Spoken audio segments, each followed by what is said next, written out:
The rusty screwdriver of pain twisted deep into my gut, stealing my breath and vision in an instant. There I stood in my kitchen, gripping the cold granite countertop as sweat beaded across my forehead, the world blurring around me like a poorly focused photograph. At 73, I'd faced many challenges alone since Harold passed, but this one felt different, more primal, more urgent. The stabbing sensation in my lower right abdomen wasn't just pain. It was my body screaming for help when I was utterly alone, or so I thought. I'd spent 2 endless weeks in a sterile room at Massachusetts General, the antiseptic smell becoming as familiar as my own perfume. During those frightening days, the people I expected to show up never did. My daughter Samantha and her husband Robert, my own flesh and blood, had gone completely silent, too busy with their high-powered careers to spare even a phone call for their ailing mother.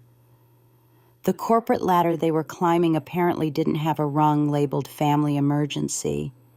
The irony wasn't lost on me when Jennifer, my widowed daughter-in-law, became my constant guardian angel. She wasn't even related to me by blood.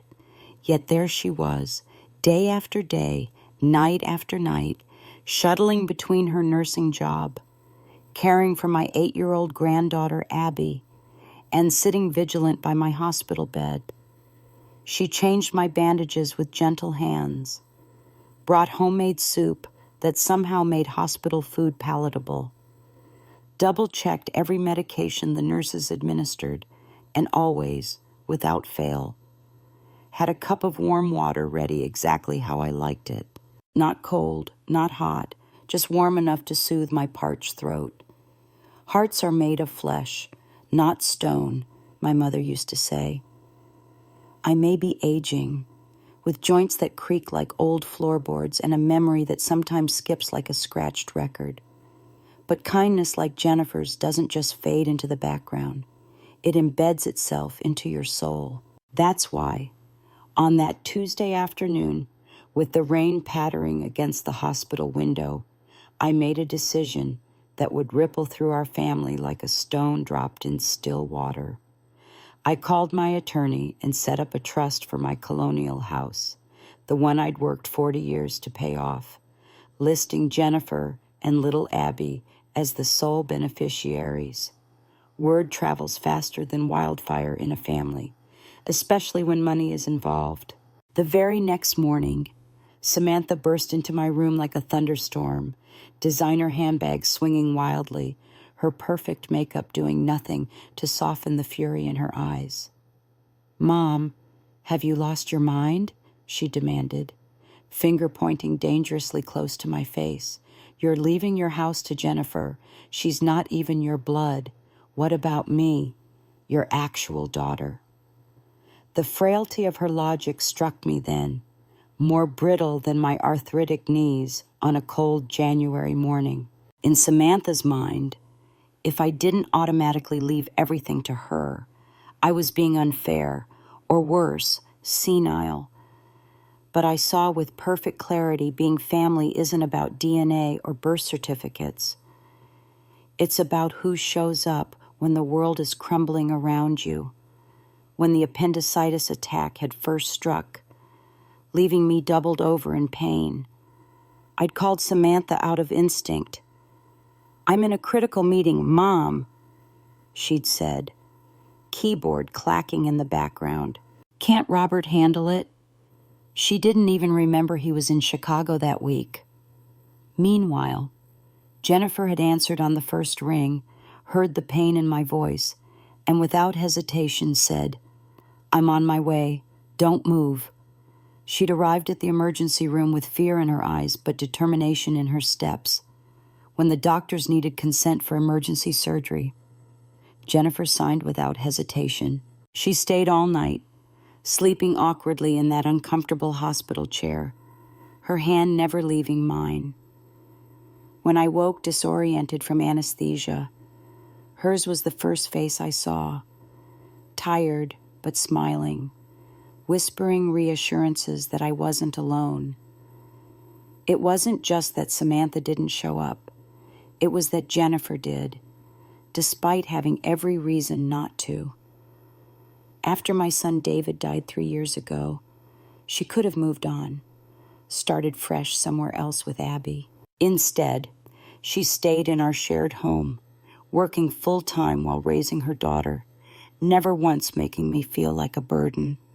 She was quiet by nature, efficient and thoughtful in a way that asked for nothing in return. "You know what, Samantha," I finally said, my voice surprisingly steady. "If thinking I'm crazy makes it easier for you to understand my choice, then fine. I'd rather wear the label of senile than heartless." The silence that followed stretched between us like a chasm too wide to cross. Later that evening, as Jennifer helped adjust my pillows, I noticed the dark circles under her eyes. She'd been working double shifts at the hospital all week, yet here she was, making sure I was comfortable. "You don't have to carry all this," I told her. She smiled that soft smile of hers. "David's gone, but you're still family.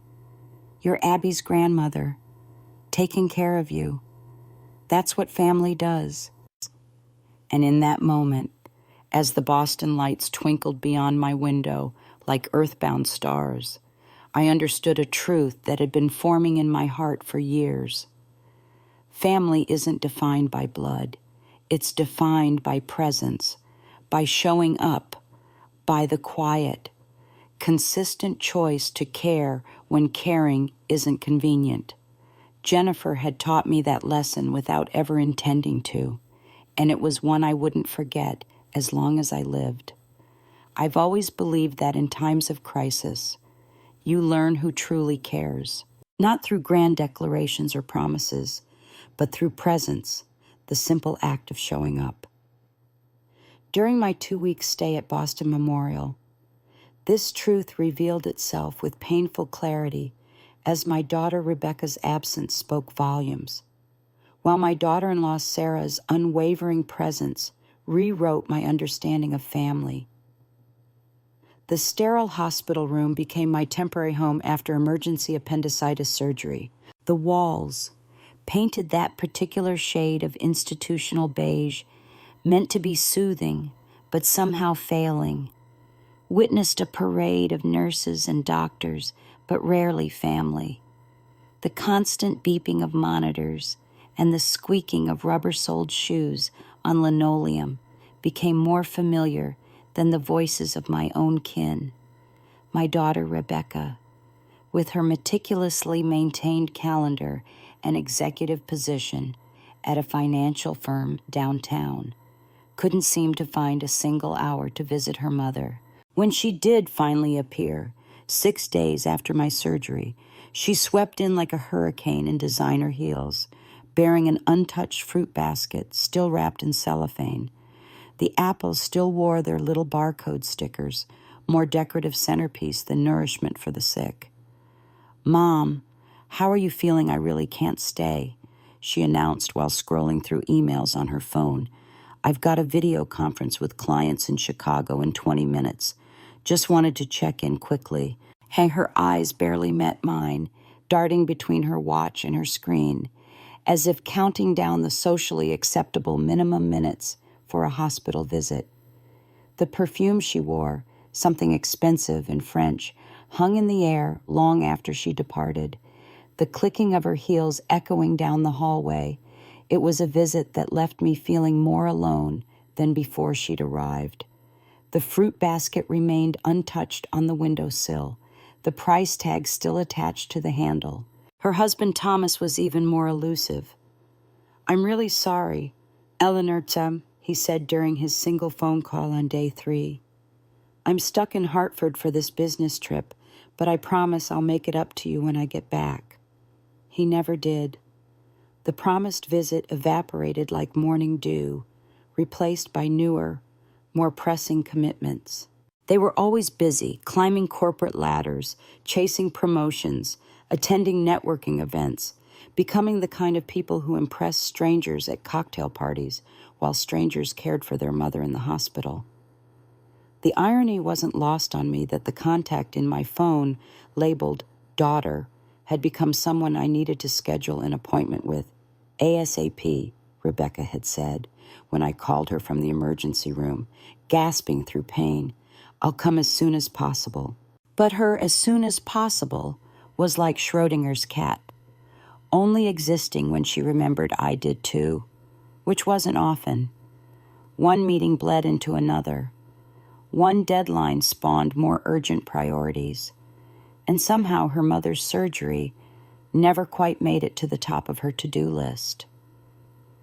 The second time Rebecca visited was just before my discharge. No fruit basket this time. She stepped in, said a quick, "You're looking much better," and then launched into a monologue about her overloaded calendar, Thomas's endless business trips, the astronomical cost of hospital bills, and the insane cost of living in Massachusetts. Each complaint communicated the same message: she had it rough too. And my illness was an inconvenience in her already complicated life. I lay there, staring at the ceiling tiles I'd memorized over 14 days, counting the tiny holes in each one as she spoke. Whatever small, stubborn hope I'd been nurturing, that my daughter might still be the caring girl I raised, quietly slipped away. Not with a dramatic confrontation, but with the soft surrender of reality finally accepted. The contrast couldn't have been more stark when Sarah arrived each morning, often before her nursing shift began. She came without fanfare or complaint, carrying a thermos of homemade soup and fresh changes of clothes she'd washed and ironed herself.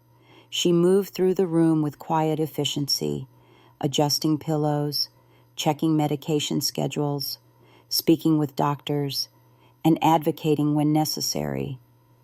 She managed my care while simultaneously arranging play dates for my granddaughter Emma and maintaining her own household and job. "Sarah, this is too much for you," I said one evening, watching her untangle my IV line with gentle hands.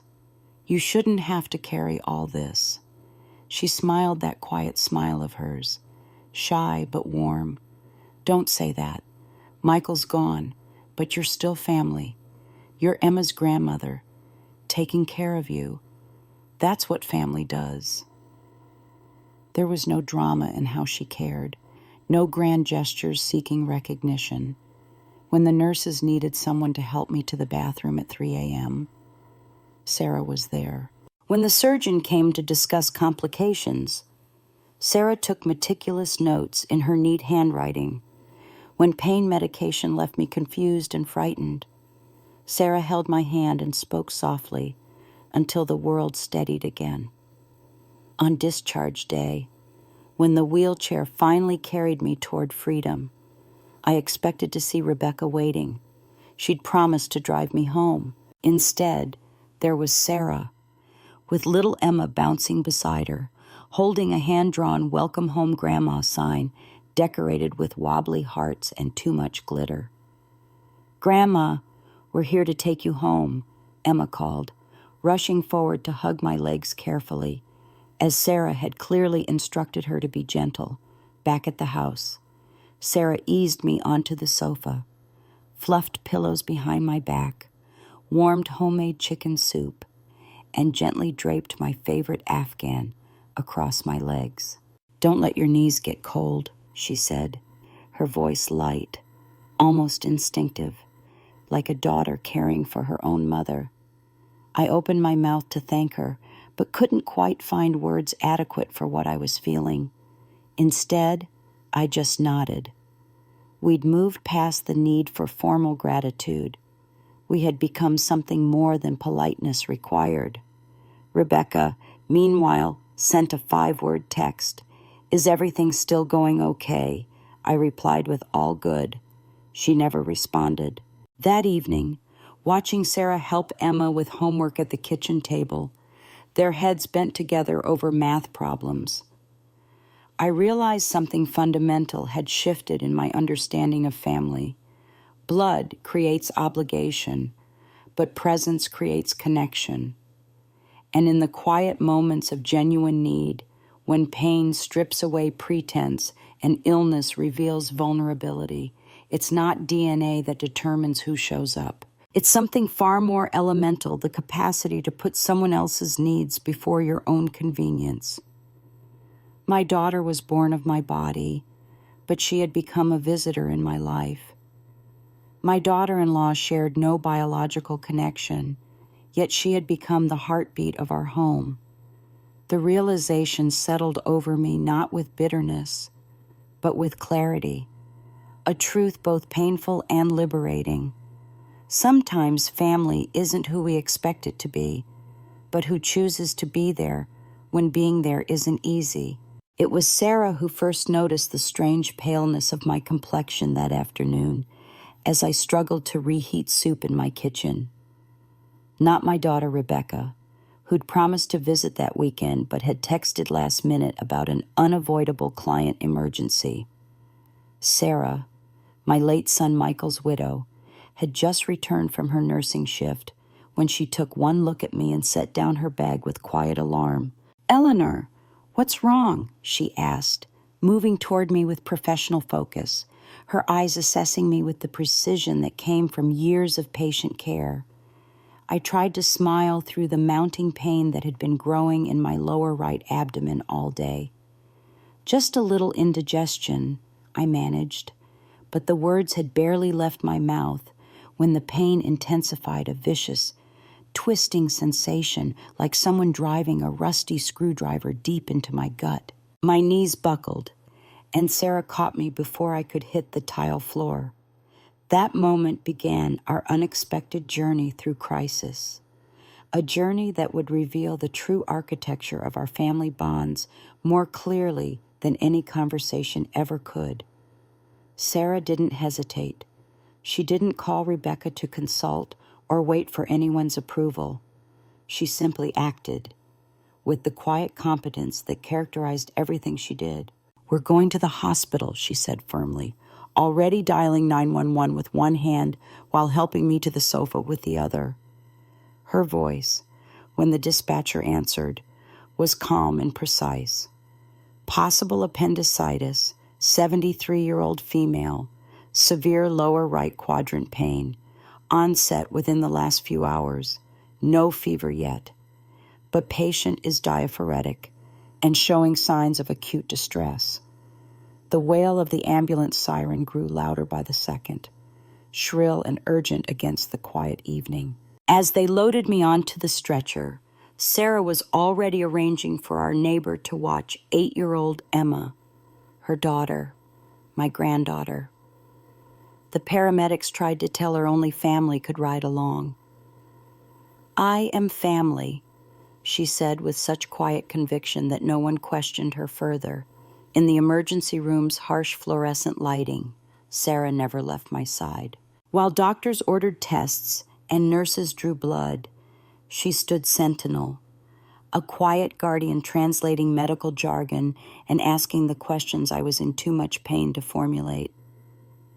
When the diagnosis came acute appendicitis requiring immediate surgery, Sarah listened intently to the risks and options while holding my trembling hand.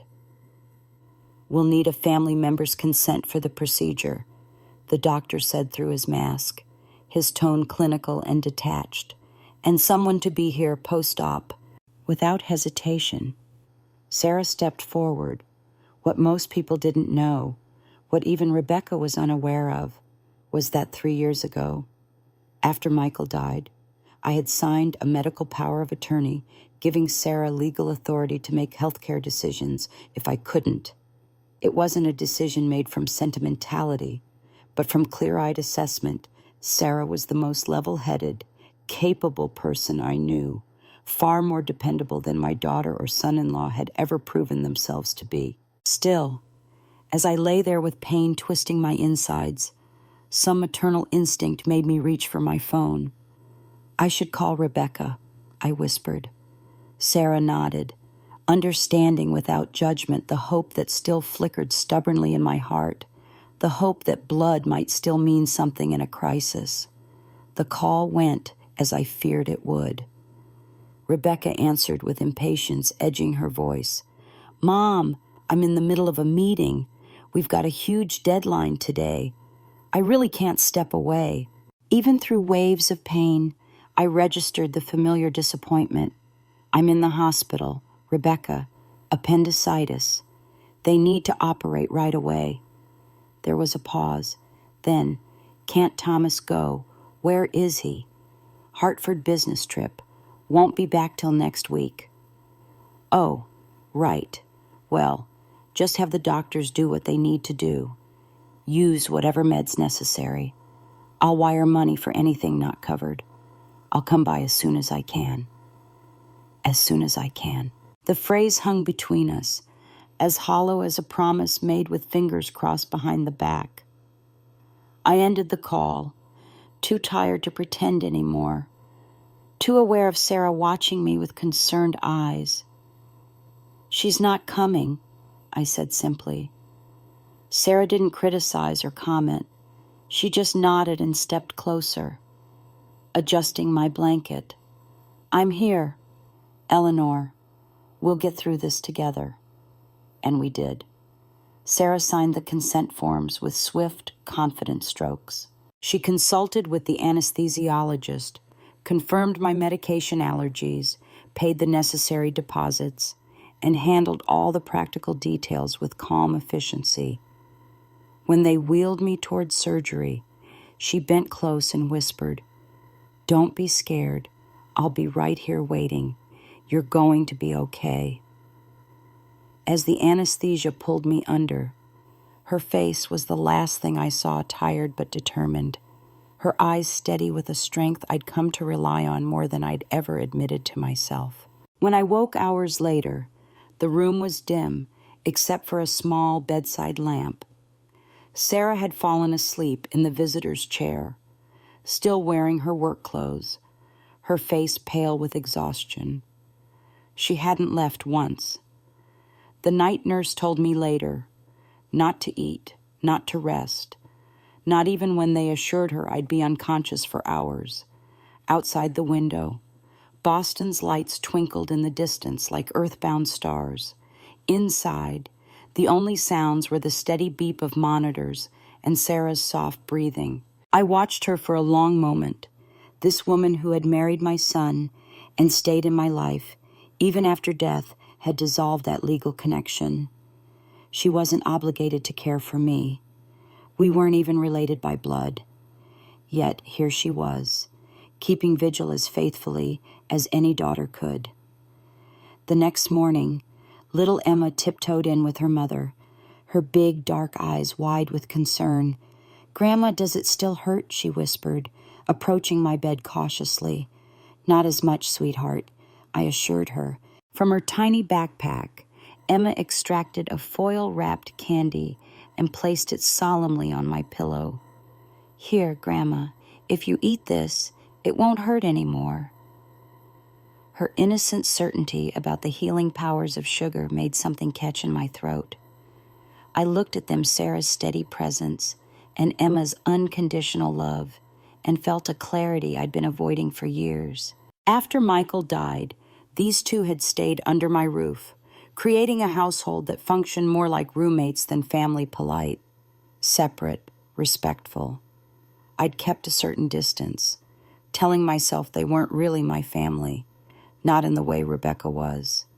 But crisis strips away pretense. And in that hospital room, the truth stood bare. Sarah wasn't just Michael's widow or Emma's mother. She was the one person in this world who had proven, through consistent action rather than obligation, that she considered me family. And in that moment, I understood what my heart had known for some time.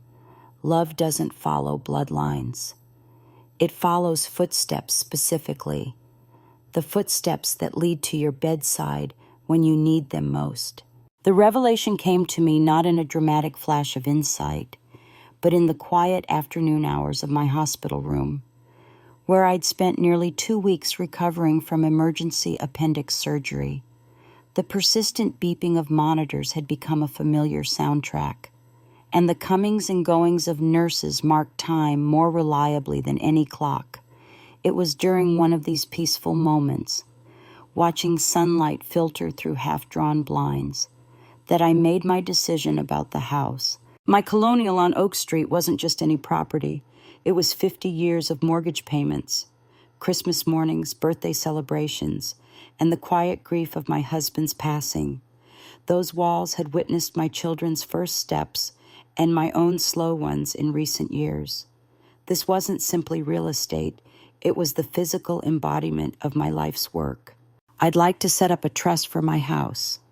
I told Helen, my attorney and friend of 30 years, who had kindly brought me magazines and legal papers during her visit. I want Sarah and Emma to be the beneficiaries. Helen's eyebrows lifted slightly above her reading glasses, not Rebecca and Thomas. I shook my head, feeling more certain with each passing moment. No, just Sarah and my granddaughter. Eleanor, she said gently, you understand this might cause significant family tension. I almost laughed. The tension is already there. Helen, I'm just finally acknowledging it. The trust wasn't about punishing Rebecca for her absence. It was about recognizing Sarah's presence. While my daughter sent quick texts asking if I was still doing okay, Sarah had spent nights sleeping in that uncomfortable hospital chair, ensuring I was never alone. While Rebecca complained about her busy schedule, Sarah had somehow managed her full-time nursing job, raising 8-year-old Emma, and still found time to bring me homemade soup and fresh nightgowns. I signed the preliminary paperwork that afternoon, my hands steady despite the IV tape pulling at my skin. There was something profoundly liberating about finally aligning my actions with the truth I'd been observing for years. Word travels with astonishing speed when inheritance is involved. I still don't know how Rebecca found out. Perhaps someone at Helen's office mentioned it, or maybe Thomas's cousin at the bank saw the paperwork. What matters is that less than 24 hours after signing those documents, my daughter burst through my hospital room door without so much as a courtesy knock. Mom, have you completely lost your mind? Her voice carried through the room like a thunderclap, startling the elderly patient next door. I looked at her calmly, noting the designer handbag, the perfect makeup, the salon-fresh hair.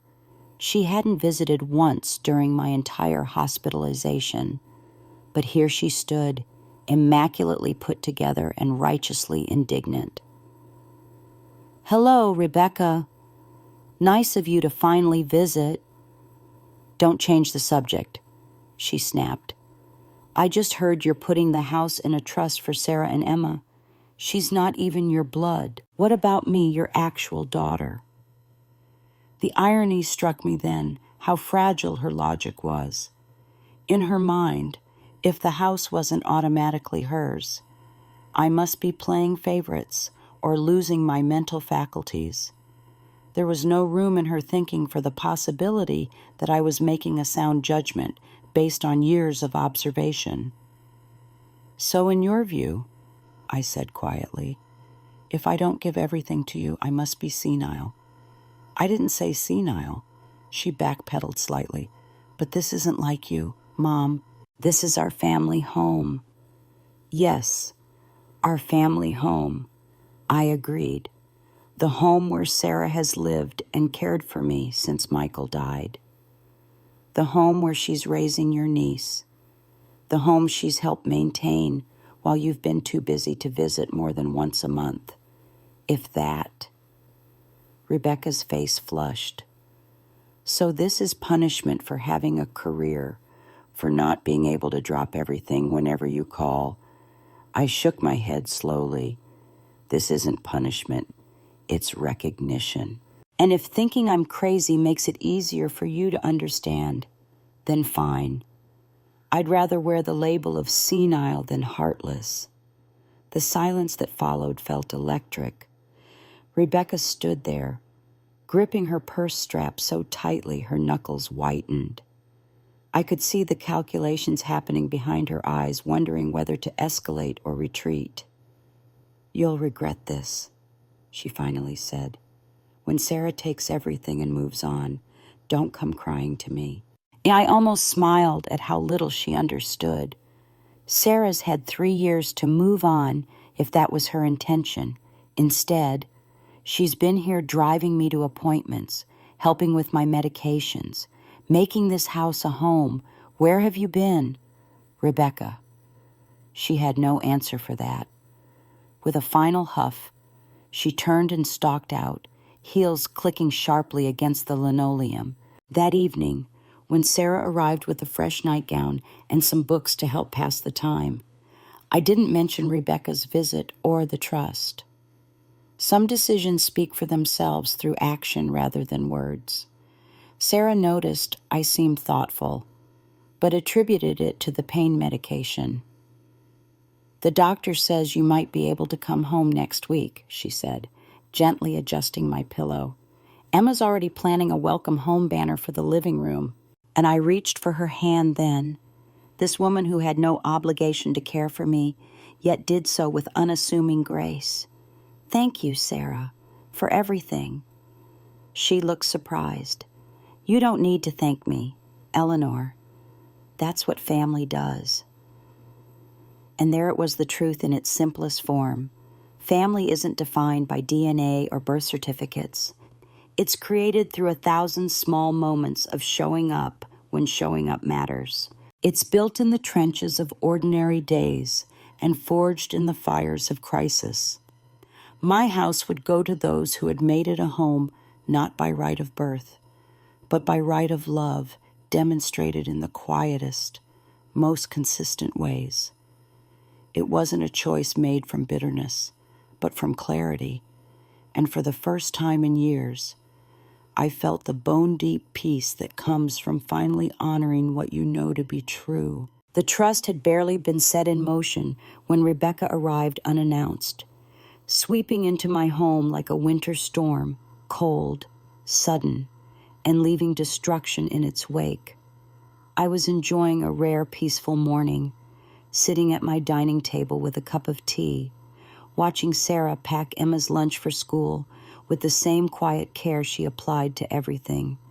The calm shattered when my daughter pushed through the front door without knocking, manila folder clutched in her hand like a weapon.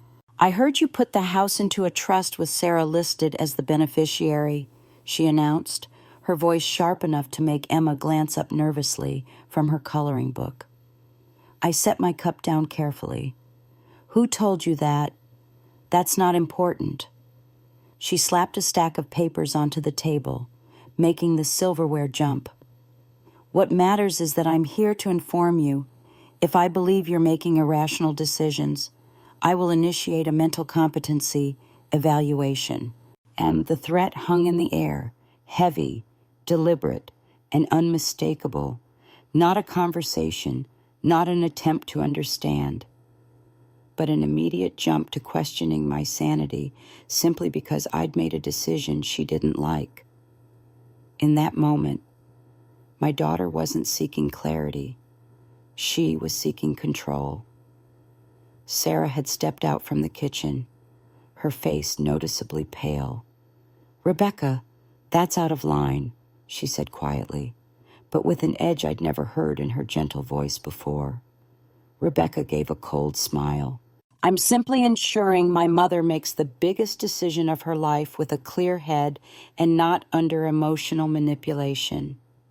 Before I could respond, Sarah did something unexpected. She walked to my side and gently slid the documents back across the table toward Rebecca. "If it gives you peace of mind, I'll remove myself," she said. "I never asked for this house. I never expected it." Her eyes were rimmed with red, but she didn't cry. She wasn't backing down from weakness, but from respect, refusing to fight over something she believed shouldn't need fighting over. In that moment, everything crystallized. Sarah's quiet stepping back wasn't surrender. It was dignity. Rebecca's aggression wasn't about fairness. It was entitlement.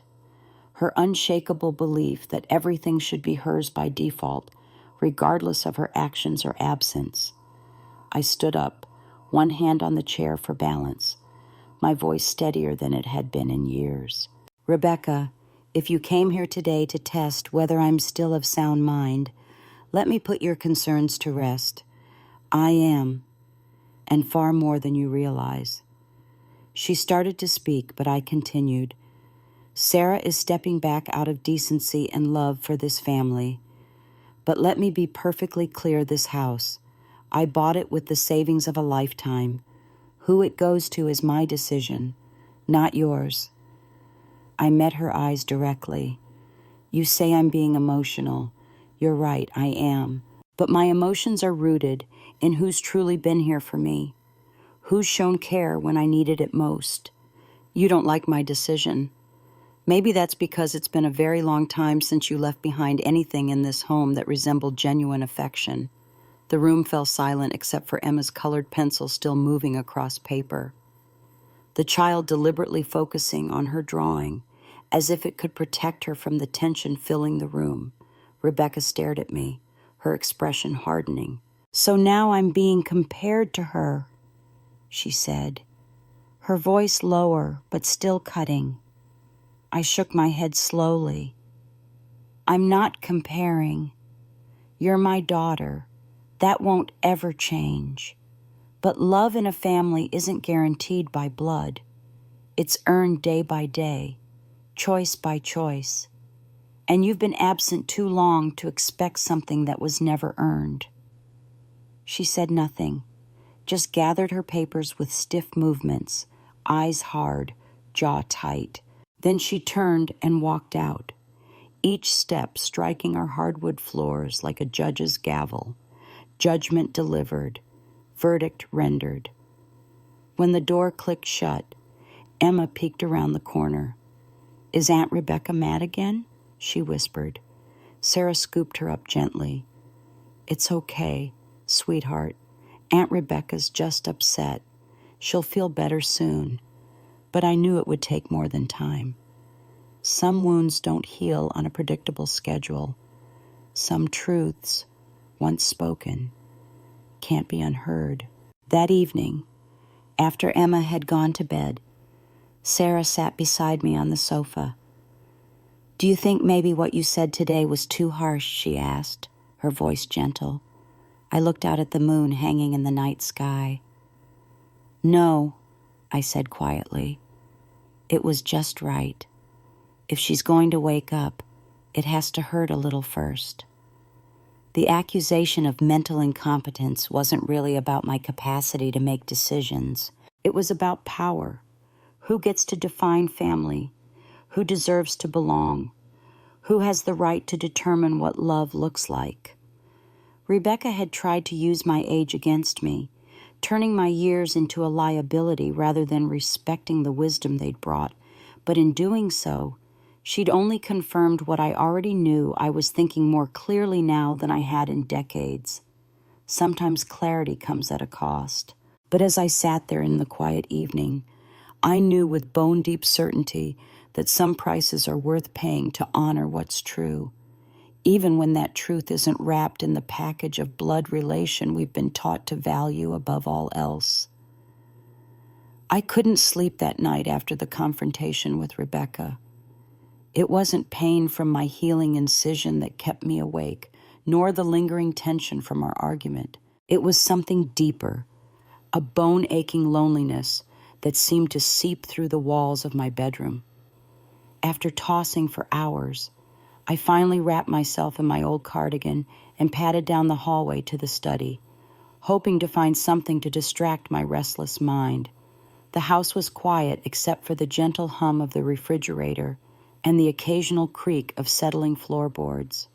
Moonlight spilled through the windows, casting long shadows across the carpet. In the study, I flipped on the small desk lamp and began browsing through old magazines, but nothing held my attention. That's when I noticed the gray plastic storage bin in the far corner, tucked behind Michael's old desk. I hadn't opened it since shortly after his funeral 3 years ago. Inside were his notebooks, college diplomas, and various keepsakes I couldn't bear to sort through in those raw early days of grief. Something pulled me toward it now.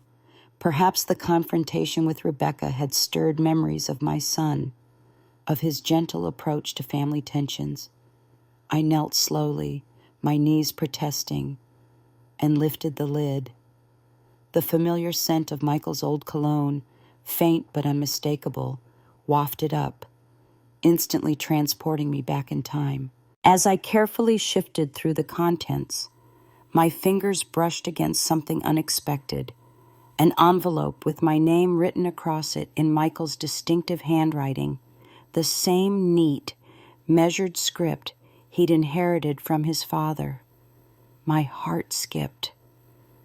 How had I missed this before with trembling hands? I opened the envelope and unfolded the letter inside. "Mom," it began, "if you're reading this, it means I didn't make it to grow old with you. But I'm not worried about you being alone because I know Sarah will be there. She doesn't say much, but she feels everything. She's soft-hearted, stronger than most, and she never complains, not even when she should." My vision blurred with tears as I continued reading by the dim light. After I'm gone, it'll be hard on her. Raising Lily on her own won't be easy, but she'll carry it. She always does. She's stubborn like me. I smiled through my tears at that. They had indeed shared that quiet determination, that refusal to burden others with their struggles. "I know Emily never liked me much," he continued. "Said I was too passive, that I never fought for anything. But I just never saw the point of fighting in a family. I let her have her way, not because she was right, but because she always thought you loved me more. I didn't want to make that wound deeper." My hand rose to my mouth. All those years, I'd misunderstood his quietness as lacking backbone, when in fact he'd been making conscious choices to keep peace, seeing dynamics I'd been blind to.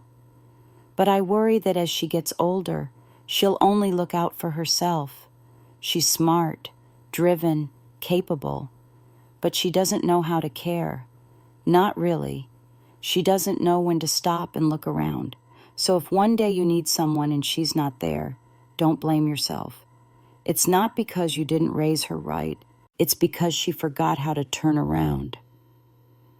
The words pierced me like an arrow, so accurately describing the daughter who could only see what she wanted, who couldn't recognize the value of care when it didn't come wrapped in achievement and ambition.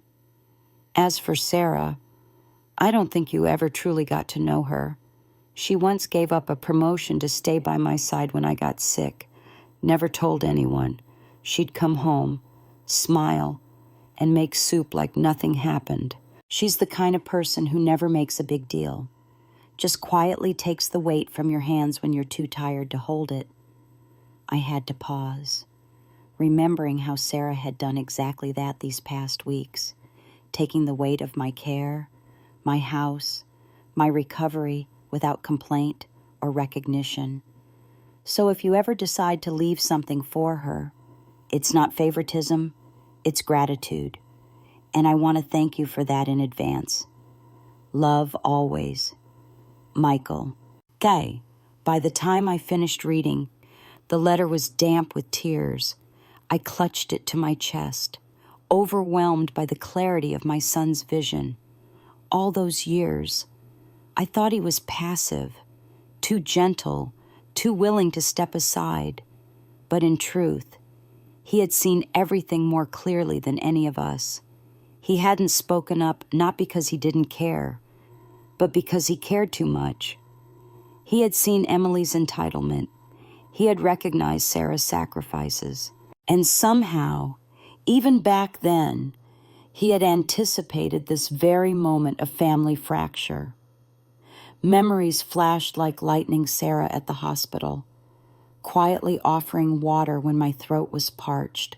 Sarah sitting by my bed through the night, exhausted but present. Sarah crying with relief after finding Lily when she'd gotten lost walking home from school. Sarah never once mentioning what she'd given up, only giving, never demanding. And then Emily, with eyes on her phone during brief hospital visits, giving rehearsed concern but genuine impatience. Emily calling me cruel for not giving her enough. Emily brushing off her niece's disappearance as nothing worth bothering her about. My heart, once folded neatly like that letter, had been slowly peeled open by everything life had laid bare. Michael had seen it all coming, had known that someday I would have to make exactly this choice. I carefully refolded the letter and stood up, my decision more certain than ever. Tomorrow I would call Janet, my estate attorney, and finalize the trust, not out of spite toward Emily, but out of recognition for Sarah, for all she had done and continued to do without fanfare or expectation. As dawn broke outside the study window, I felt a weight lift from my shoulders. Michael's words had not only validated my decision, but had shown me that I wasn't betraying my blood by honoring Sarah's place in our family. Sometimes the truest family is found not in those who share our DNA, but in those who share our daily struggles and joys, showing up consistently when showing up matters most.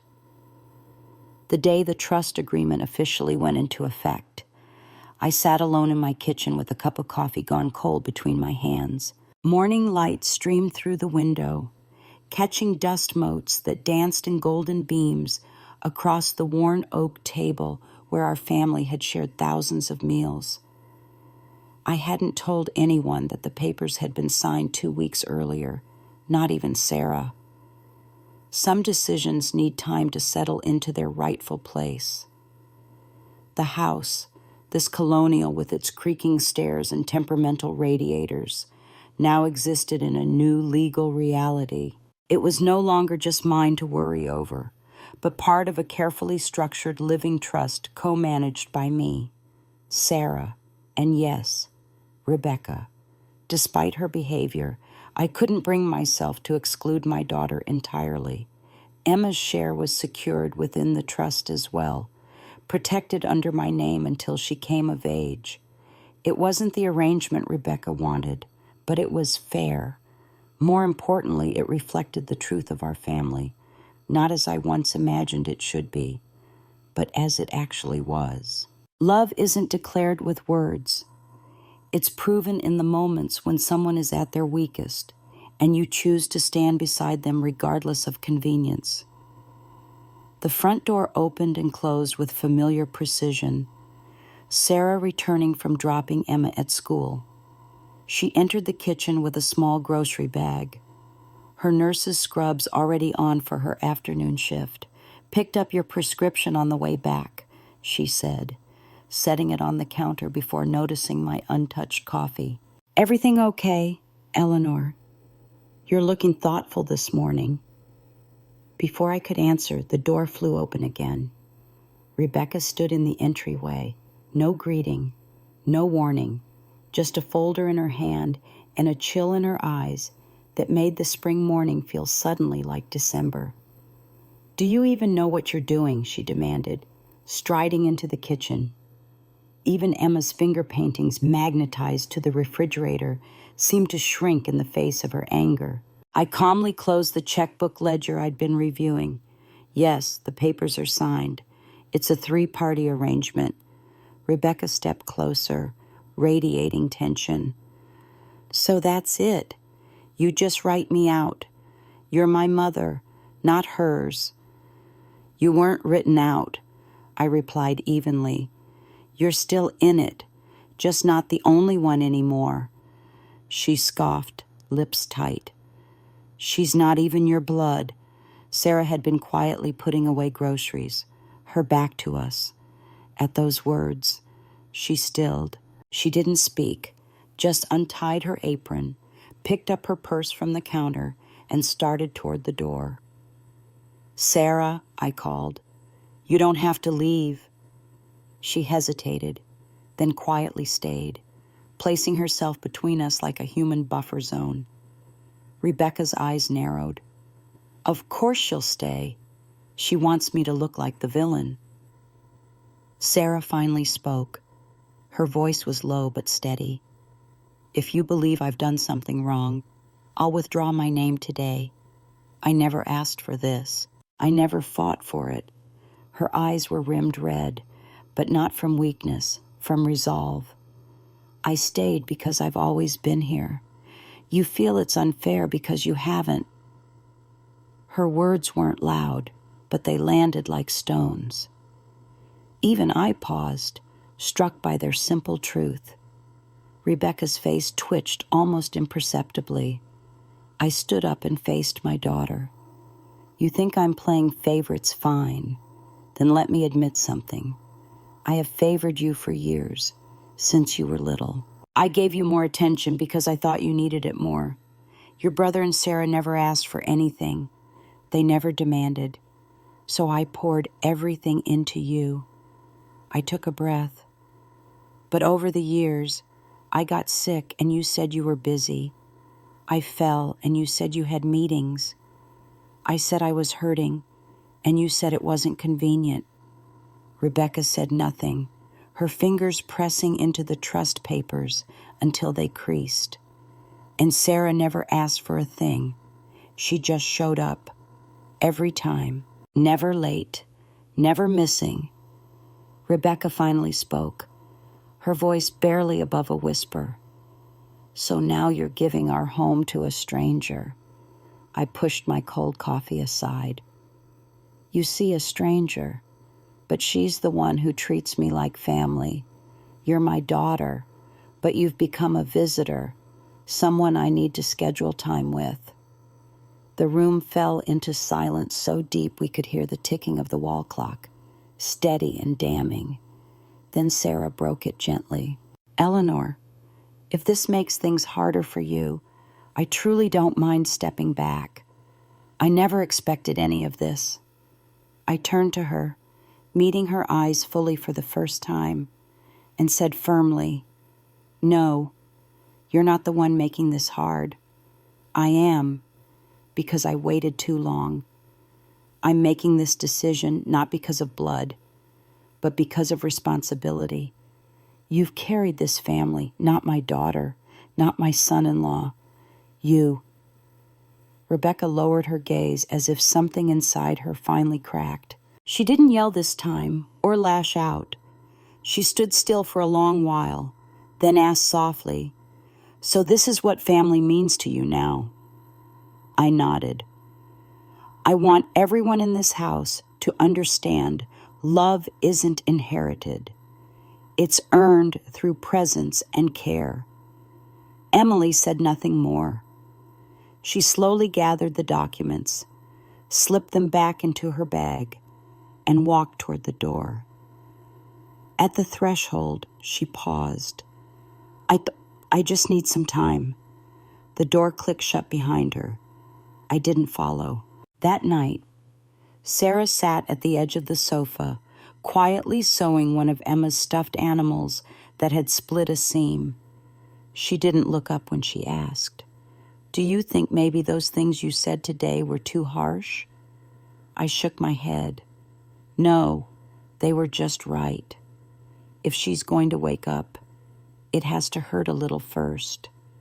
I looked out the window at the full moon overhead, feeling strangely light. Sometimes the only way to move forward is to finally stop carrying the past. The trust wasn't perfect.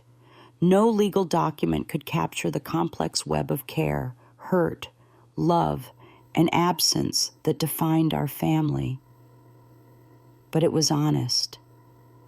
It recognized Sarah's place not as a replacement for Rebecca, but as someone who had earned her own unique position in our family through countless small acts of showing up.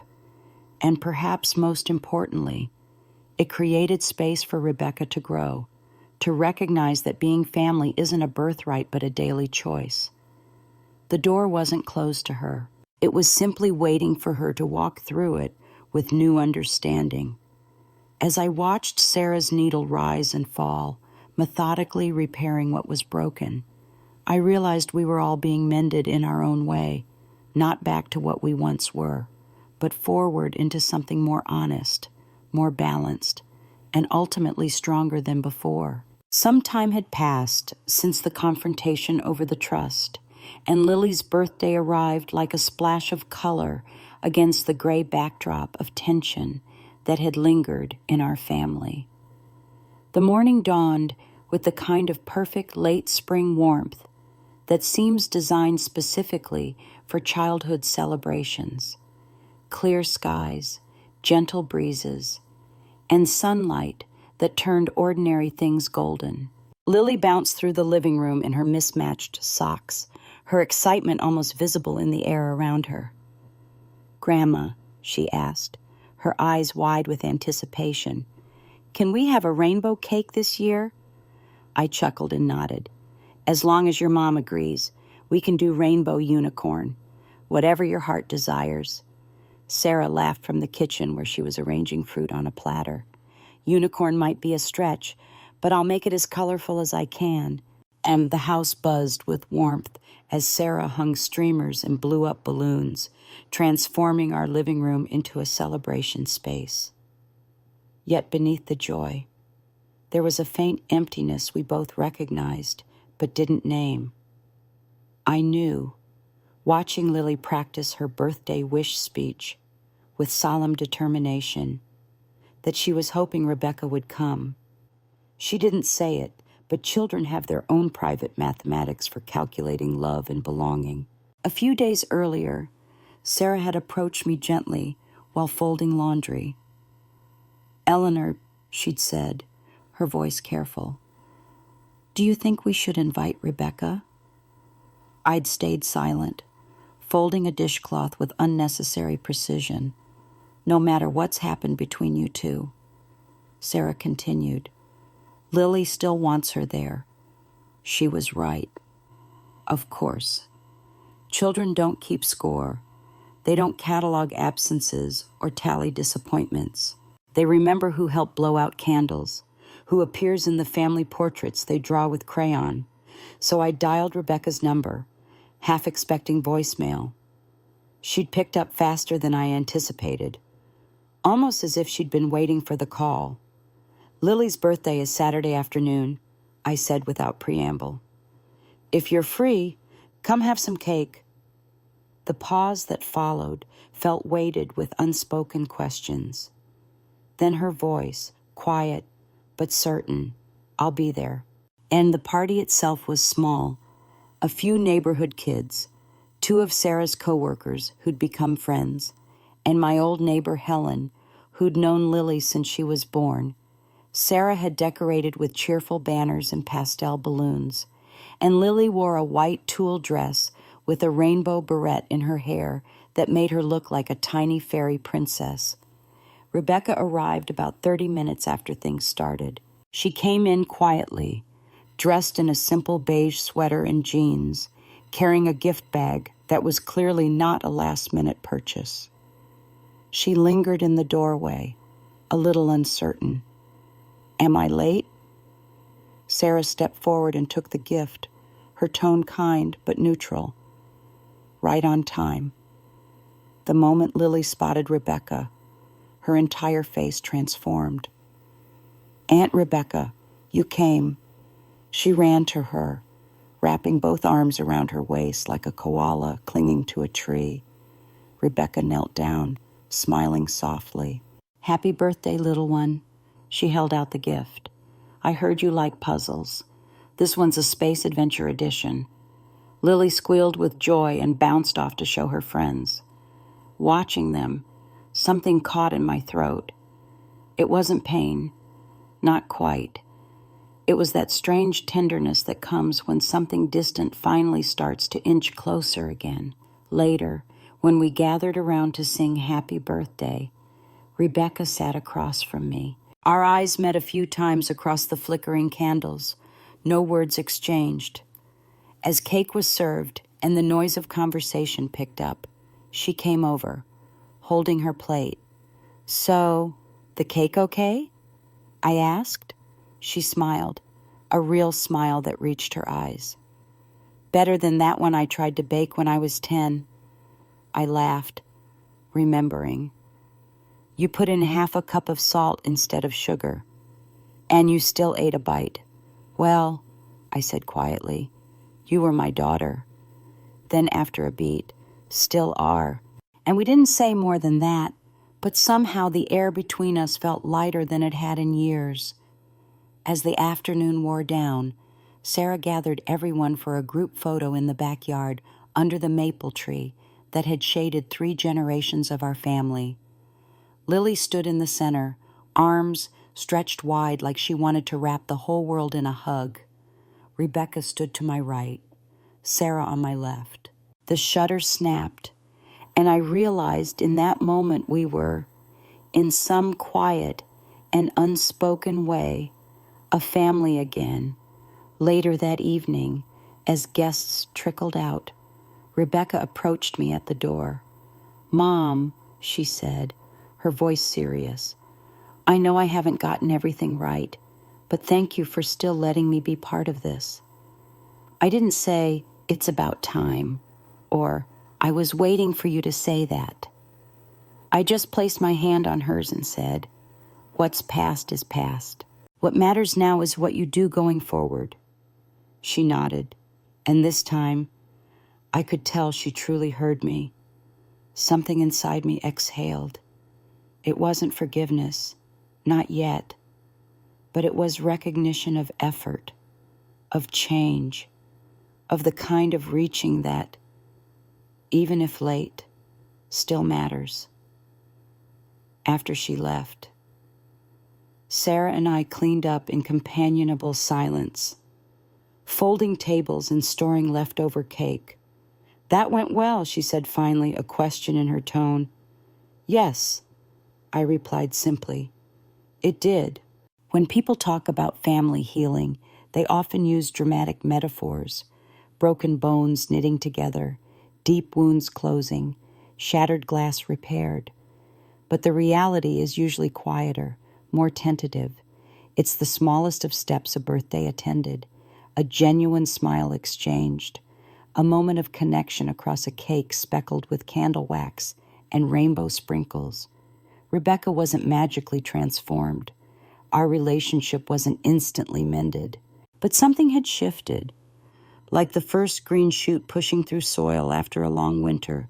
Fragile, yes, but undeniably alive and reaching toward light. She was trying, and sometimes, especially with family, trying is the most profound kind of beginning. As I watched Lily carefully arrange her new puzzle pieces on the coffee table that evening, her small fingers sorting edges from centers with methodical care, I thought about how fitting the image was. Our family, too, was being pieced together, not into what it once was, but into something new, something that acknowledged both old hurts and new possibilities. The picture wasn't complete, but at least now, all the pieces were on the table. Sunday afternoons had become my favorite part of the week, a transformation I never saw coming. For years, our backyard had been the quietest on the block, a reflection of a household that functioned more like roommates than family. But now, the space had come alive with conversation, laughter, and the kind of comfortable chaos that signals a home rather than just a house. Sarah stood in the kitchen, sleeves rolled up past her elbows, orchestrating a roast chicken dinner like a conductor leading a symphony. The scent of rosemary and garlic filled the air as she checked the vegetables, her movements precise but relaxed. Most surprising was the sight of Rebecca at the counter beside her, whisking salad dressing while half joking about how Emma's math worksheet had somehow ended up smudging the good linen napkins. "Mom, taste this and tell me if it needs more vinegar," Rebecca called, noticing me watching from the doorway. The casual way she included me, without the tension that had characterized our interactions for so long, still felt new, like a gift I wasn't entirely sure how to receive. 6 months ago, a scene like this would have been unimaginable. with Rebecca barely making monthly obligation visits, and Sarah politely retreating whenever my daughter appeared.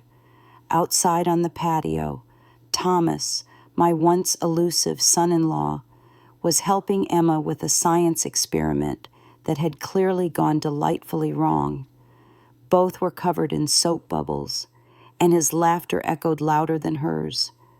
He caught my eye and waved, completely unself-conscious in his mess and joy. I settled into my wicker chair under the maple tree, a soft afghan across my legs despite the mild temperature.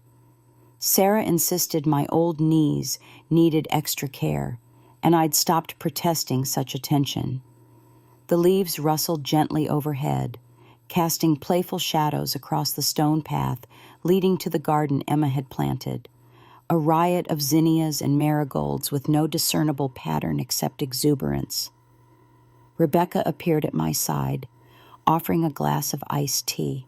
"Not too sweet, just how you like it," she said, settling onto the bench nearby. Emma's science project is due tomorrow, and naturally, she remembered at the last minute.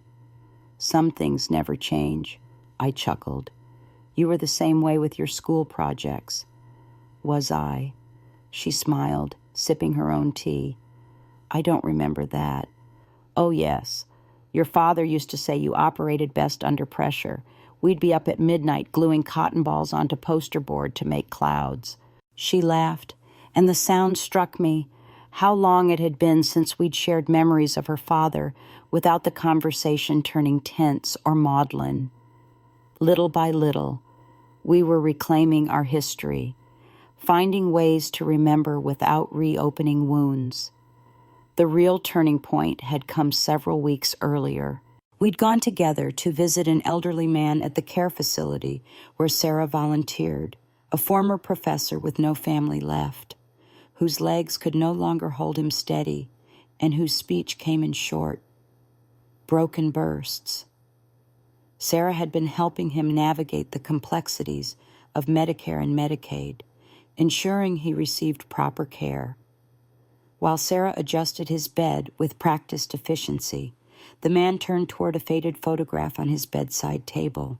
In it, a young boy sat in the lap of a tired but smiling woman. "My mother," he'd said, his voice suddenly clearer.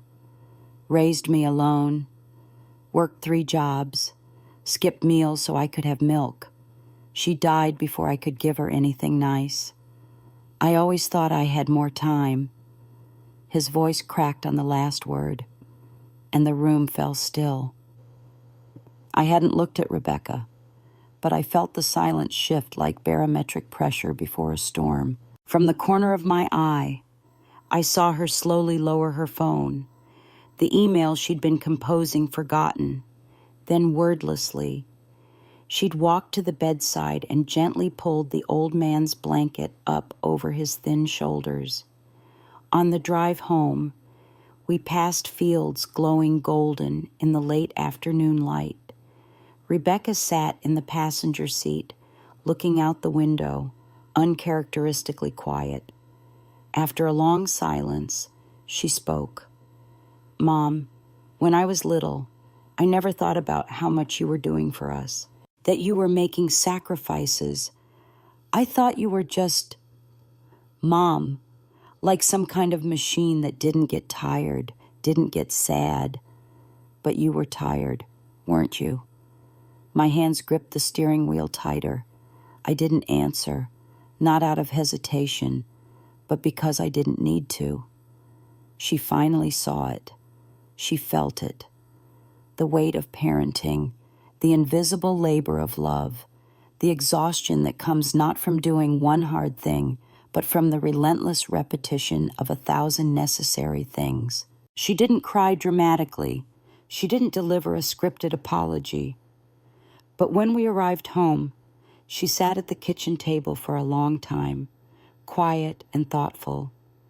Then, completely unexpectedly, she looked up at Sarah, who was preparing dinner, and said, "Thank you for taking care of her all these years."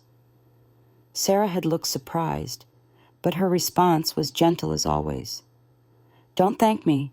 We're a family now, and going forward, we always will be." Said, Rebecca had glanced at me, not saying anything else, just gave the smallest of nods, and somehow that quiet acknowledgement felt more genuine than any elaborate apology could have been. Now, as I watched her helping Sarah bring dishes to the table, calling out to Thomas to please wash those bubble hands before touching anything, I marveled at how healing had come not through dramatic confrontations or tearful reconciliations, but through small, steady shifts. Rebecca calling on weekends, Rebecca remembering my doctor's appointments, Rebecca stopping by with fresh bagels on Sunday mornings, just because the change wasn't perfect or complete. There were still moments of tension, old habits that resurfaced, misunderstandings that needed clearing, but something fundamental had shifted. She was present now, truly present, not just physically in the room, but emotionally engaged.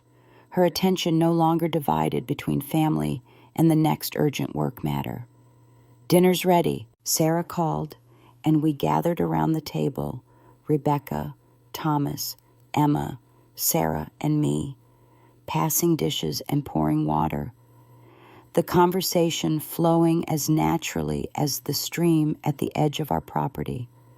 As Sarah offered the basket of rolls to Rebecca, their hands briefly touched, and neither pulled away. Two women who had once stood on opposite sides of an invisible line, now co-creating a circle that held us all. I closed my eyes briefly, taking in the moment. This, I thought, is what family should feel like. Not perfect, not without history or complexity, but present, engaged, and choosing, again and again, to turn toward each other rather than away. I sit in my favorite wicker chair under the maple tree, watching my family move through our Sunday afternoon rituals with an ease that once seemed impossible. Sarah arranges fresh-cut flowers from our garden, while Rebecca helps Emma with her science project. Thomas grills burgers on the patio, occasionally calling out questions about how everyone wants theirs cooked. The sun filters through leaves overhead, casting dappled shadows across our small gathering. I close my eyes briefly, letting the sounds wash over me. Laughter, conversation, the simple music of people who care for one another sharing space and time. I'm no longer the woman lying in a hospital bed, watching the door for visitors who never came. I'm no longer measuring love by blood relations or dividing my affection based on who deserves what. I don't wrestle with guilt over my decisions or question whether blood alone makes a family. After all we've been through, the illness, the arguments, the painful truths spoken, the slow journey back to understanding, I finally learned what matters. Family isn't defined by who shares your DNA. It's defined by who shows up consistently, day after day, in the mundane moments and the critical ones. It's created through presence, through conscious choice, through the willingness to put someone else's needs before your convenience. I am Eleanor Bennett, a woman who finally understands what it means to be loved, and more importantly, how to choose love. Every step I took to get here was worth it. This life, my life, was not walked in vain. Friends, this story touches something deep in all of us. In a world obsessed with bloodlines and inheritance, with what we're owed and what we deserve, we sometimes miss life's most precious truth. Family is not who we're born to, but who we choose to become for each other. When we're young, we often take for granted those who care for us. We assume their presence is as reliable as sunrise. But as we age, we learn the painful wisdom that not everyone who should be there will be. Not everyone who shares our blood will share our burdens, True family reveals itself in hospital waiting rooms at 3 a.m. It shows up with soup when you're sick and remembers how you take your coffee without being reminded. It's not the grand gestures that define love, but the quiet consistency of showing up when showing up isn't convenient. If this story resonated with you, perhaps you've experienced this truth in your own life. Maybe you've been blessed with blood relatives who embody this definition of family. Or perhaps, like Eleanor, you've discovered family in unexpected places, with people who chose you and whom you chose in return. I'd love to hear your stories in the comments below. Who has been family to you beyond blood? Who has shown up when you needed them most? And if you found value in this reflection, please consider subscribing to our channel for more stories that explore the complex, beautiful truths of human connection. Like Eleanor, may we all have the courage to recognize and honor the true meaning of family in our lives. Remember, love isn't inherited. It's earned through presence and care. Choose wisely who you call family, and more importantly, be the kind of family someone can count on.